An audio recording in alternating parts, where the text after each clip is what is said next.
Et c'est shalom à vous, et c'est shalom à vous, paix et grâce sur vous. En tout cas, ce soir, nous sommes là, réunis encore pour partager la parole sur un sujet pertinent qui est l'orthopraxie. On a déjà parlé sur l'orthodoxie, ça veut dire de croyance, comment ça va, comment ça s'est produit et tout. Vraiment qu'il y a des personnes qui sont nouvelles aujourd'hui dans ce groupe, qui sont arrivées d'une manière nouvellement, c'est ça? Nouvellement dans le groupe. Nous disons bienvenue à Josué, bienvenue à Daniel, bienvenue à Justin, bienvenue à Gaston. J'espère que cette expérience sera une bonne expérience pour vous. En fait, comme je disais depuis le départ, cette série d'enseignements, je l'avais réservée spécifiquement pour un type de personnes et tout. Et je crois que ce type de personnes est déjà réuni et nous sommes déjà assez nombreux à être là pour cheminer ensemble. C'est-à-dire, les enseignements que nous allons commencer à donner sont des enseignements qui sont un peu spéciaux. Pour ce qui est de l'avancement, il y aura des volets. Il y aura le volet ici d'ensemble, ça veut dire que je serai en train de vous enseigner tous ensemble au même moment. Mais s'il arrive que vous ayez des préoccupations particulières, hormis les enseignements que je vous donne, je vous prierai de me contacter personnellement pour qu'on puisse en parler, en discuter profondément en tout cas sur les sujets. Je dis encore une fois, merci en tout cas d'être là, nombreux à suivre ces enseignements et ce cours. Je tenais à vous rappeler que vous devez avoir un bon carnet, un bon agenda où vous allez emmagasiner, vous allez encaisser tout ça. Parce que j'ai pris que dans le jour qui vient, dans le mois qui vient, je crois que ces programmes, nous allons faire de notre mieux pour les finir à moins de 3 mois. Histoire que dans les 3 mois qui viennent, que la transformation qui sera en train de se manifester au travers de vous soit visible et palpable. Non seulement j'aimerais que vous puissiez me contacter pour des préoccupations, mais j'aimerais savoir une chose. Si vous avez des problèmes de base, vous devez me contacter en tout cas pour qu'on puisse bien solidifier vos bases parce que ils sont là comme l'impression de commencer un peu haut pour redescendre un tout petit peu de temps en temps pour en parler de certains sujets. À part tout ça, moi c'est d'arriver l'idée, je sais pas comment vous allez trouver ça, l'idée de commencer à faire des notes vocales de chaque point et de l'envoyer immédiatement au lieu de faire des petits audios comme ce soir. Bon, on va essayer l'idée déjà pour le cours de la semaine prochaine pour voir ce que ça va donner. Je crois que ce serait mieux au fait aussi parce que là, ça permettra de suivre le rôle one. Mais surtout, je vous prie de bien vouloir veiller au droit d'auteur. Bon, ça veut dire genre, je ne vais pas voir mes audios circuler un peu partout. Je ne vais pas voir mes enseignements être écoutés un peu partout. J'ai déjà été victime de ça. Je peux être victime, c'est le bon mot. De ça, et ce n'était pas beau au fait. Il y a des personnes, tu vois, ils sont pas là quand il y a enseignement, ils téléchargent l'audio, ils mettent ça dans leur téléphone. Je sais même pas, ils ne vont même pas suivre ça. Ils gardent juste ça dans les téléphones, très négligents. Là, en tout cas, s'il y a des personnes pareilles, en tout cas, c'est pas beau. Très négligents, ils gardent ça dans les téléphones, je sais pas pourquoi. Et puis après, tu vois, lorsqu'ils envoient des musiques à leurs amis, ils envoient même les notes vocales. Et puis après, ah non, c'est ce genre de choses, non. Parce que si je vais commencer à me donner la peine d'enregistrer les notes vocales des enseignements, ce n'est pas d'abord parce que, comment je dirais, bon, ce n'est pas d'abord parce que je vais en quoi faire, non. Et si je les enregistre pour vous personnellement, d'abord, évitez la négligence de ce qui est de la spiritualité. Quand vous négligez des détails qui sont spirituels, ça veut dire votre enracinement, lorsque cet enracinement est négligé, en fait, vous ne savez même pas combien de choses vous négligez. Je vais vous dire une chose, vous vivez mon rêve. Mon rêve était de trouver un cadre où je vais apprendre tous les sujets importants et basiques de la foi chrétienne. Trouver un cadre pareil, vous l'avez. Vous l'avez. À chaque fois que j'avais des opportunités pour faire une formation, je faisais des formations. Mais vous avez déjà ces cadres-là simples comme ça, gratos. Vous savez, il y a un comédien américain qui s'appelle Rock, j'oublie le nom. Mike Rock, je sais pas, j'oublie le nom. Il avait dit, il y a 3 personnes qui ont un amour immérité. Il y a les femmes, le chien et les enfants. On les aime d'une manière imméritée. Mais quand il s'agit d'un homme, il faut mériter cet amour. C'est-à-dire que pour qu'un autre homme t'aime aussi, il faut les mériter. Moi, je vais vous dire la vérité. Vous êtes ici et je crois que nous tous, on a eu la grâce d'être ici. Mais je crois encore plus précisément qu'il est très important de de bénéficier de cette faveur qu'il y a ici dans ce groupe, des enseignements qui sont en train de couler dans ce groupe. Père, dans le nom de Jésus, je te confie cette séance. Permets que, Père éternel, ta grâce, ton amour, ta faveur, puisse, Père éternel, encore une fois nous être révélés ce soir. Merci, Père éternel, pour la vie de mon frère, de ma sœur ici présente. Merci, Père éternel, parce que tu illumines les yeux de leur cœur, afin qu'ils comprennent l'évangile. C'est pour cela, pour cette séance, nous prions, Père éternel, afin que Christ soit révélé, que ce que tes croyants, Père éternel, puissent être édifiés. Dans le nom précieux de Jésus, nous avons ainsi prié. Amen.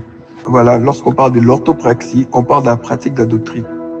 C'est seulement tout ça. Orthopraxie égale pratique de la doctrine. N'émettez pas beaucoup d'autres choses. Alors, la doctrine que nous avons, la doctrine que nous soutenons, la doctrine pratique que nous avons, c'est celle qui suit. Premièrement, ce n'était pas à nous, ou bien ce n'est pas à nous ce n'est pas nous qui avons fourni des efforts pour être en relation avec Dieu, mais c'est Dieu lui-même qui est venu afin de nouer une relation avec nous.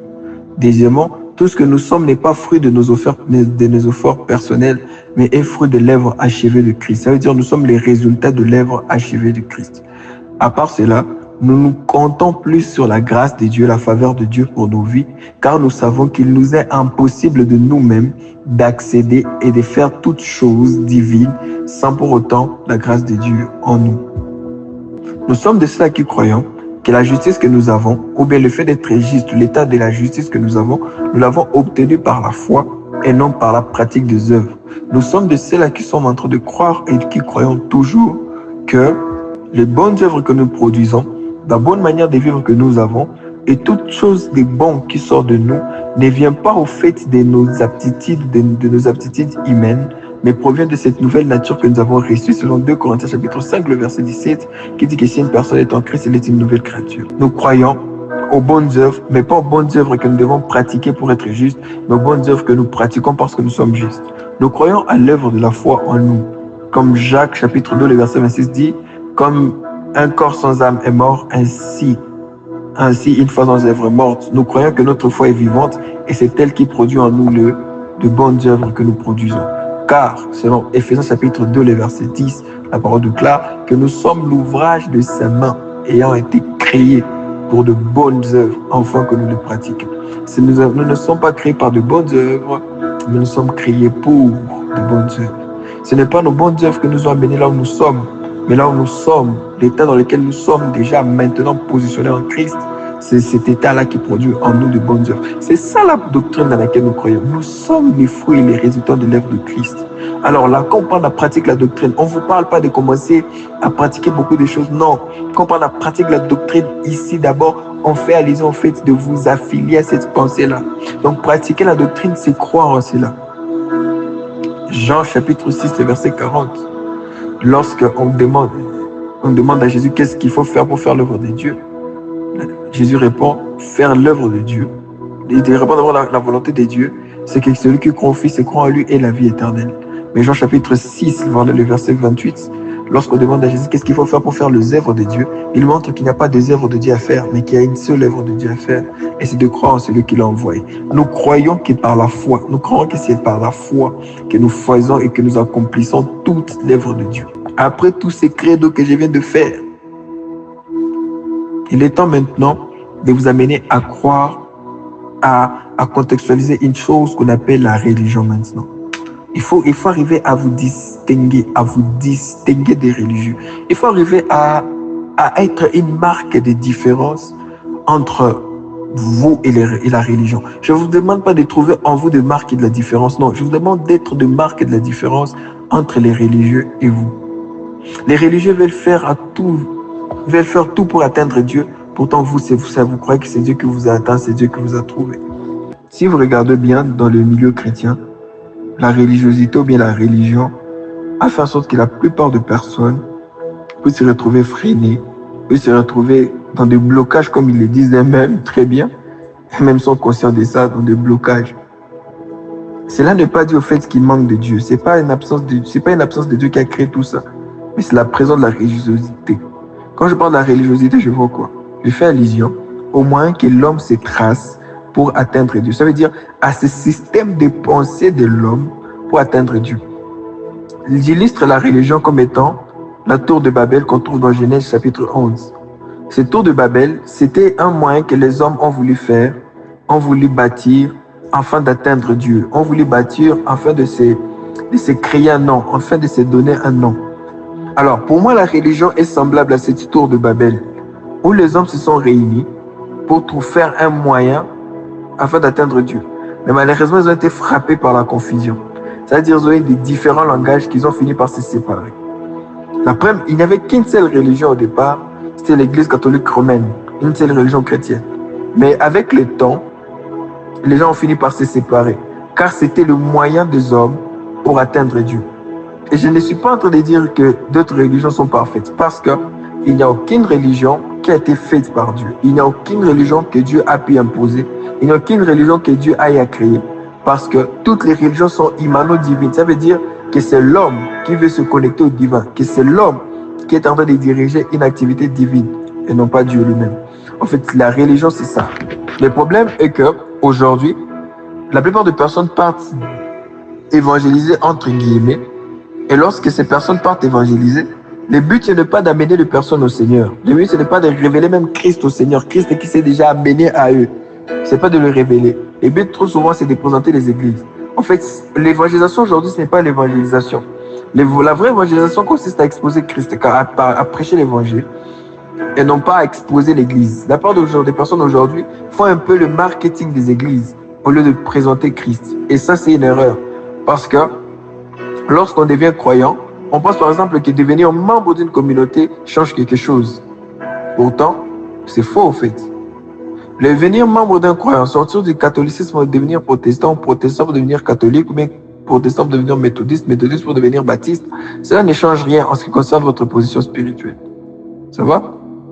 La seule chose vraiment qui change radicalement votre vie en fait, c'est lorsque vous recevez l'évangile, votre foi en l'évangile. L'évangile, la foi qui a été produite par la réception de l'évangile, c'est celle qui change vraiment radicalement votre vie. C'est pour cela, vous serez en train de remarquer qu'avant de connaître vraiment l'évangile, avant de connaître vraiment la personne de Christ, votre vie n'avait pas changé. Vous étiez sous les jougs de beaucoup de choses. Vous étiez freiné par plusieurs choses, plusieurs règles, plusieurs systèmes de pensée. Si je ne fais pas ça, c'est à cause de Dieu. Dieu va faire ça si je fais ça. Dieu. En fait, il y a beaucoup de choses. Jusqu'à ce qu'on découvre Christ, on est embaumé ici, c'est les bons mots. On est embaumé par plusieurs systèmes de pensée qu'on n'arrive pas à bien régler. La religion, en fait, vous présentera toujours devant vous le bien à faire et le mal à ne pas faire. Et vous trouverez ça, c'est bien. Parce que lorsqu'on vous présente le bien à faire, vous dites, oh, je sais ce que je dois faire de bien. Et le mal à ne pas faire, vous dites encore, oh, moi je sais ce que je ne peux pas faire. Mais ce qui est caché derrière la religion, c'est quoi? C'est que le bien à faire, vous ne pouvez pas arriver à le faire. Et le mal à ne pas faire, vous ne pouvez pas arrêter de le faire. C'est-à-dire la religion vous englobe dans un cycle de dépendance où vous savez que vous devez vous perfectionner chaque jour. Vous n'êtes pas assez parfait et assez bon pour arriver à faire un certain bon nombre de choses. Mais maintenant, lorsque vous recevez Christ, vous devez savoir ceci, c'est que au moment où la religion portait sur vos performances, c'est-à-dire les performances de l'homme, l'évangile, lui, au contraire, porte sur les performances de Christ. C'est-à-dire, vous saurez que vous avez quitté la religion lorsque ce ne sont plus vos performances que vous mettez en avant, mais les performances de Christ que vous arrivez à mettre en avant. La raison qui prouve que vous êtes sous l'emprise d'une religion, c'est quoi? C'est que vous ne connaissez rien de Christ. Ou bien vous connaissez peut-être quelque chose de Christ, mais vous êtes toujours sous le joug de vous chercher toujours à vous améliorer chaque jour pour beaucoup plus plaire à Dieu. Je vous donne un exemple. Vous avez toujours cette impression qu'il y a cet assez que vous devrez faire pour arriver à atteindre Dieu, pour arriver à plaire à Dieu. Ça, c'est ainsi que vous êtes sous la religion. Je me rappelle à l'époque où je voulais manifester les dons spirituels, j'avais ces ailes, j'aspirais aux dons spirituels comme pas possible. Mais à chaque fois, je me disais qu'il y a peut-être un truc que je n'ai pas fait comme il faut pour arriver à manifester cela. Pourtant, je les ai déjà payé les prix nécessaires, je les ai déjà fait tout ce qui est nécessaire afin que je puisse jouir de ces choses. J'aimerais vous dire une chose, aussi longtemps que vous sentez que vous avez ce désir de vous améliorer au plus profond de vous, que vous voulez vous discipliner, que vous voulez vous donner même des coups sous prétexte de dire que vous traitez directement votre corps, oh Seigneur, afin de pleurer à Dieu, vous n'avez encore rien compris. Parce qu'en fait, l'œuvre de Dieu, c'est de croire en celui qui l'a envoyé. Amen. Parce que vous continuez de remarquer qu'aussi longtemps que vous êtes dans ces sphères, vous avez des efforts que vous avez fournis, mais vous n'aboutissez à rien. Parce que vous demeurez la même personne. Vous demeurez la même personne. La personne qui est tombée dans tel péché hier, c'est cette personne encore que tu vois encore là-bas. La personne qui est tombée dans le même péché hier, tu la vois juste des fois pratiquer la justice pendant un temps, mais tu sais qu'un jour seulement il va encore tomber. Tu sais qu'un jour encore il va tomber. En fait, c'est le problème de la religion. Des efforts répétés qui ne mènent à rien. Matthieu chapitre 11, le verset 28, la parole déclare: venez à moi, vous tous qui êtes fatigués et chargés, et je vous donnerai du repos. La religion garde le poids de la conscience de soi sur l'homme et le fardeau de ses imperfections. Vous savez, lorsque vous êtes devant un religieux, vous remarquerez ces fardeaux. J'ai déjà remarqué ces fardeaux beaucoup de fois, où les hommes, lorsqu'ils sont même en train de prier, ce n'est pas la foi qui prie, mais c'est la culpabilité, c'est la peur qui est en train de s'exprimer. La religion, c'est plus qu'un poison. La religion, c'est plus qu'un poison. Si vous êtes croyant, la religion vous fait pointer les doigts sur vos imperfections que Christ lui-même a ôtées. Faisons un tour un peu dans la parole pour comprendre cela. 1 Corinthiens chapitre 6, le verset 9, on descend, elle le déclare: ne savez-vous pas que les injustes n'hériteront point le royaume de Dieu? Ne vous y trompez pas, ni les impudiques, ni les idolâtres, ni les adultères, ni les efféminés, ou encore les homosexuels, ni les infâmes, ni les voleurs, ni les cupides, ni les ivrognes, ni les outrageux, ni les ravisseurs n'hériteront le royaume de Dieu. 11. Et c'est là ce que vous étiez, quelques-uns de vous, mais vous avez été lavés, mais vous avez été sanctifiés, mais vous avez été justifiés au nom du Seigneur Jésus et par l'Esprit de notre Dieu. Vous remarquez, la religion ne verra jamais le verset 11. La religion verra toujours le verset 9 et 10, où on vous montre que les injustes n'hériteront pas le royaume des cieux. Et à chaque fois que vous voyez cette injustice en vous, vous dites que vous n'êtes pas capable d'hériter le royaume des dieux. On vous montrera que les impudiques, et lorsque vous voyez l'impudicité en vous, vous dites que c'est pas moi. L'idolâtrie, même des fois, je vois même des gens, quand ils parlent de l'idolâtrie, ils en parlent comme ils disent que votre téléphone peut être votre idole, votre corps peut être votre idole, tout cela, et vous dites que vous êtes peut-être idolâtre, vous n'avez pas hérité le royaume de Dieu. Vous savez, des voleurs, lorsque vous voyez que vous êtes comme ça, vous dites que non, il s'agit. Pourtant, il déclare dans le verset 11, et c'est là que vous étiez. Donc, c'est au passé que vous étiez comme ça. En plus, ce n'est pas vous tous, c'est quelques-uns d'entre vous. Ça veut dire que certains étaient peut-être des voleurs, d'autres étaient des menteurs, d'autres étaient des impudiques, d'autres des inféminés, d'autres étaient des ravisseurs. Mais lorsque vous avez reçu le Seigneur Jésus-Christ comme Seigneur et Sauveur, vous n'êtes plus ces personnes-là. Vous êtes dans ce que 2 Corinthiens chapitre 5, le verset 17 dit que vous êtes de nouvelles créatures. Tout de vous a changé, vous êtes devenus de nouvelles personnes. Donc il ne s'agit pas de vous. Lorsqu'on parle des imperfections, il ne s'agit pas de vous. Christ a ôté vos imperfections. Et vous devez vous voir comme ça. Alors, si l'évangile est christocentrique, il faut savoir que la religion est anthropocentrique. Ça veut dire centrée sur l'homme. En ensemble. Vous savez, tellement la religion est centrée sur l'homme, elle pousse même les gens qui sont sous la religion à croire à la perfection de leur leader. Lorsqu'ils voient la lourdeur du message, ils voient cet homme qui prêche comme ça contre le péché. Cet homme qui démontre de certaines choses. Ils se disent que cette personne ici est parfaite et nous on doit la suivre. Et lorsque cette personne arrive, s'il arrive à ce que cette personne tombe dans une certaine faute, j'aimerais vous dire, plusieurs croyants vont tomber. Pourquoi? Parce que ces gens n'ont pas suivi Christ.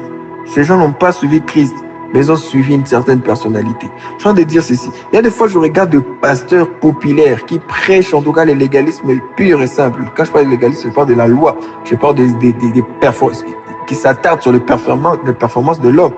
Alors je me dis que si ces pasteurs, s'il arrive à ce que ces pasteurs tombent, vous savez combien de croyants on va perdre dans l'église?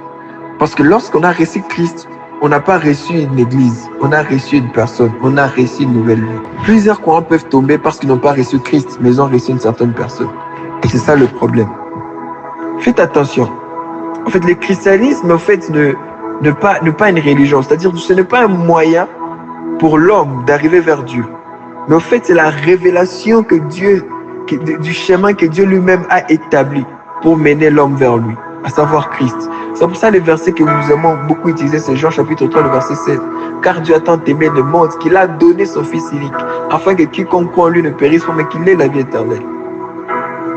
La religion chrétienne n'existe pas. Il n'existe pas de religion chrétienne. Ça n'existe pas. Mais la vie chrétienne existe, la vie de Christ. Ça existe. Mais la religion chrétienne, ça n'existe pas au fait. Vous savez, les gens disent que non. Devenir chrétien aujourd'hui, c'est de ce qui est à la mode. Ça veut dire que quand tu es chrétien, tu sais qu'il y a la mode. Mais c'est bien de croire à ça, mais le fait le christianisme, ce n'est pas une vie d'apparence au fait. Le christianisme, c'est une personne qu'on fait apparaître. Christ, en nous, l'espérance de la gloire. Imaginez-vous, 2 Corinthiens chapitre 5, le verset 17. Pendant que les hommes se battent pour avoir une certaine perfection, vous, votre vie commence avec la perfection. Vous êtes des nouvelles créatures. Ça veut dire que vous êtes parfaits. 1 chapitre 4, le verset 17, qui dira même que tel il est, tel vous êtes. Donc, ça veut dire que vous commencez avec la perfection. Éphésiens chapitre 4, le verset 24 dit que vous avez pour nature justice et sainteté. Donc, vous êtes saint et juste. Donc, vous commencez avec ça. Ce n'est pas un processus que vous êtes en train de suivre pour être meilleur. Non. Vous commencez comme ça. Est-ce que vous trouvez que vous ne trouvez pas ça trop beau? Moi, je trouve ça personnellement trop beau. Parce que c'est que les hommes considèrent comme étant leur ligne d'arrivée. Pour nous, c'est devenu notre ligne de départ. Cette perfection que les hommes veulent atteindre, pour nous, c'est devenu juste principalement notre ligne de départ. L'objectif d'un religieux, c'est le commencement d'un chrétien. L'objectif d'un religieux, c'est le commencement d'un croyant en Christ. C'est pour ça qu'ils sont choqués quand ils disent que tu es saint, quand ils disent que tu es juste. Parce qu'ils savent que pour être saint, il faut faire beaucoup de choses. Et pour être juste, il faut encore faire aussi beaucoup de choses. Il faut te retrouver dans un certain standard. Mais t'inquiète pas, c'est normal qu'ils soient choqués. Parce qu'ils n'ont pas reçu Christ. Ils ont reçu une dénomination. Être sensationnel, fondé sur des sensations, fondé sur des instants et tout, de moments. Vous imaginez les gens qui sortent du culte et se demandent, comment je peux dire, vous avez senti quelque chose? Vous avez senti la même chose? J'ai senti l'onction. Dieu était là. En fait, les sensations. Et en fait, on croit être spirituel dans ça. Pourtant, la spiritualité, c'est lorsqu'on reçoit Christ. On reçoit par la foi ce que Christ a dit. C'est-à-dire, lorsqu'on dit que tu es parfait, tu dis, oh, gloire à Dieu, alléluia. Tu sens cette perfection. Quand tu dis ça, c'est un peu comme si on t'informe de ce que tu es. Tu sens cette perfection de Christ en toi. Je ne sais même pas se dire, tu tiens la confirmation, tu ne sais même pas comment l'expliquer. Ce n'est pas un feeling, ce n'est pas quelque chose que tu vois. C'est beau, c'est beau. I don't know, je sais pas comment expliquer ces trucs-là dans un bon sens du terme, mais je suis sûr que tu as compris. La femme a une influence religieuse. Vous savez, la femme est un être plus empathique et plus émotif que l'homme. Et puis, ces deux choses, au fait, sont à la base du fait que celles-ci, au fait, deviennent influençables, au fait, par la religion. Vous savez, certaines églises, au fait, sont des lieux où, malheureusement, les émotions et les sensations prennent la première place. Vous savez, comme je vous ai dit, lorsque les personnes sortent d'une prière et tout, la première question, c'est toujours qu'est-ce qu'on a senti? On a senti quoi? Cet homme disait, moi, je ne les sens pas. Vous savez, c'est genre de choses, des questions sensationnelles comme ça. Mais ce que vous devez savoir, c'est que si la sensation est primaire dans une église, c'est qu'elle ne transmet plus la vérité de la parole, mais de la chair. Excusez-moi ça. Si au fait la sensation devient primaire, lorsque vous voulez faire quelque chose, lorsque vous voulez prêcher, lorsque vous voulez tout cela, si c'est centré sur des émotions, sur des sensations, c'est que c'est la chair au fait. Vous savez? Parce qu'en tant que lieu où on se rend pour chercher à connaître Dieu, les sensations mettent une barrière entre le vrai et l'émotion. Et vous devrez comprendre ça. Quand vous êtes toujours dans les sensations, des fois même la vérité vous échappe. Vous pouvez bien sentir un faux gars. Tout comme vous pouvez bien sentir, vous pouvez mal sentir un vrai gars et bien sentir un faux gars. Ça existe parce que les émotions sont toujours une barrière entre le vrai. Et c'est ce que vous devez prendre. Ça va? Et aussi une chose que vous devez savoir, c'est qu'on ne cherche pas d'abord à connaître Dieu via les émotions. Parce que les émotions en fait ne peuvent pas être stables à tout moment. Ça peut basculer à tout moment. Il y a un temps, on peut te dire que tu as la justice de Dieu en Christ, tu y crois, tu le sens. Mais il y a des fois, on peut te dire ça, tu crois, tu sais, mais tu n'as pas senti. Ça veut dire que ça devient faux, en fait. le fait de ne pas sentir ne dit pas que cette information devient fausse ou vraie ou quoi. Alors de ce côté, maintenant, les femmes sont sensibles. Pourquoi? Parce que les femmes, elles, c'est l'effet de sentir. Elles marchent par l'effet de sentir, de sentir et tout.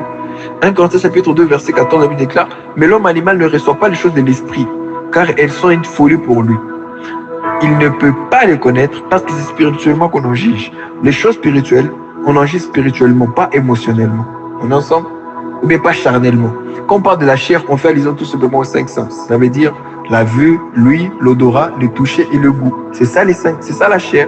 Donc, quand tes informations sont basées selon ce que tu as vu, selon ce que tu as entendu, selon ton odorat, selon le toucher, selon les goûts, et non selon la vérité de la parole, c'est que tu es charnel. Si tu te comportes selon ce que tu vois, selon ce que tu écoutes, et non selon la vérité de la parole que tu entends, non. Là, tu deviens charnel immédiatement. Aussi, si vous êtes spirituel, en fait, vous devrez savoir que Dieu n'est ni dans les sensations, ni dans les atmosphères. Dieu est dans l'esprit et dans la vérité. Ça veut dire que Dieu, ce n'est pas dans des sensations que vous allez le voir ou dans certaines atmosphères, non. Mais c'est dans la vérité de la parole que vous le voyez. Je ne suis pas en train de vous dire que vivre des atmosphères pareilles, c'est mauvais. C'est bien. Moi-même, je les aime. Mais vous devrez discerner que tout cela ne constitue pas forcément le vrai. Vous fiez aux atmosphères, là, vos choses d'atmosphère. C'est une grosse erreur. Ça va vous rendre superstitieuse à la langue. Oh, j'aime quand cet homme parle, je sens. Non, il ne faut pas faire ça. Il ne faut pas être comme ça. Je sais que c'est bien de sentir certaines choses des fois, mais sentez quand c'est bon. Sentez quand c'est bon. Est-ce que vous savez que des fois, c'est certaines sensations que vous avez sont dues à la perception que vous avez de certains hommes. Moi, je vous dis, vous qui êtes en train de m'écouter ici maintenant, si vous arrivez face à face avec Fali ou bien avec Messi, un homme populaire sur le réseau là, et venez aux États-Unis parce qu'il va dégager un truc que toi tu vas dire, c'est pas l'onction. C'est pas l'onction. C'est cette persuasion de voir ces grands hommes devant toi, cet homme que tu considères grand devant toi. Tu vois? Et c'est qui fait des fois certaines choses. Sur ça, il faut pas vous appuyer sur les atmosphères, les électricités que vous sentez dans vos corps. Tout ça, il ne faut pas vous appuyer sur ça. C'est pas vraiment trop important. Appuyez-vous sur la vérité de la parole. C'est bien de vivre ces atmosphères, c'est bien de vivre ces climats, c'est bien de vivre cette sensation, mais vivez-les tout en étant focus sur la vérité, que ça ne vous passe pas caché de la vérité. Il y a des chansons qui sont bonnes, mais qui ne reflètent pas Christ. Il y a son qui les sensations comme vous. Ouais, Kougou, c'est. Et tu as raconté cette histoire, ça m'a fait grave marrer.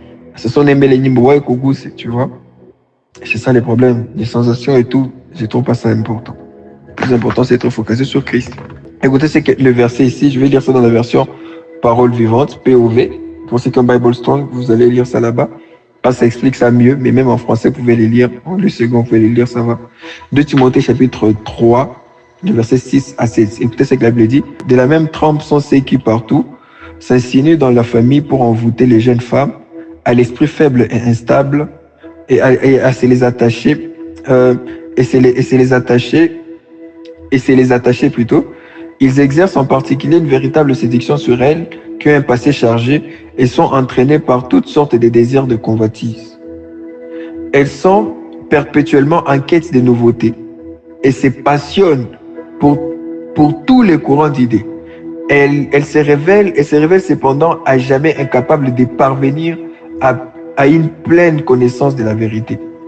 Écoutez, moi la partie que j'aime, elles sont perpétuellement en quête de nouveautés et se passionnent pour tous les courants d'idées. Vous savez, il y a des filles ici, donc quand il y a un programme, il y a Inge. Bon, il y a même des gens comme ça. Oh, tel homme de Dieu est venu, il faut tout de tout. Non, et ils s'en foutent du message, ils s'en foutent de la connaissance, tout de tout. Tout de tout, pas toi mieux à la disque, mais tout de tout. Il faut éviter ça. Il faut pas être dans les tout de tout. Les femmes d'abord qui sont comme ça, déjà ne sont pas attirantes. Une femme qu'on voit être Moukila au courant, elles ne sont pas attirantes, ça diminue l'attraction. C'est le plan intellectuel, bien sûr, même. Ça va? On se dit, mais oui, finalement, tombé où? Puis, on est dans la face, mouton manzambi, nzambi, comme on s'appelle, maganza, manzambi, nzambi. Faut pas être comme ça. Le fait que les femmes soient plus exposées aux émotions est la base du fait qu'elles sont une proie de faux prophètes, connus au fait sur leur réputation de loups déguisés en agneaux. En fait, les gens, les trouvent exceptionnels à cause de leur parure, de leur prestance ou carrière, je ne sais pas comment les définir. Mais pourtant, ces derniers, en fait, des fois, en profitent même pour les manipuler. Et quand vous remarquez la plupart des personnes dans des endroits spirituels, si vous avez remarqué, dans des lieux spirituels comme les églises et tout, la majeure partie sont des femmes. Ce sont des femmes qui sont là-bas. C'est vraiment des femmes que vous allez trouver. Et c'est un problème. C'est un problème. Si vous regardez des églises christocentriques, là, la plupart des fois, vous aurez trouvé qu'il y a des hommes dedans. Bah, on me dit, on a beaucoup comme moule. Et je ne sais pas vous dire que les hommes sont... Non, je ne suis pas dans ce côté-là. Vous arrivez à comprendre que les femmes, vous avez un esprit sensible. Et s'il vous plaît, arrivez à vous tenir. Et en fait, faites attention au fait de ne pas tomber dans l'influence de la religion. Même les hommes, je pense aux hommes, les hommes qui sont sensationnels là, ne tombez pas dans la religion. Je vous ai déjà fait le credo, je vous ai donné les croyances auxquelles nous croyons, nous, en tant que croyants, en tant que chrétiens. Nous croyons en Christ, nous croyons en son œuvre, nous croyons que nous sommes fruits de son œuvre, nous ne croyons pas en nous. Nous ne sommes pas des anthropologues, mais écoutez, nous croyons en Christ et c'est très important de savoir ça.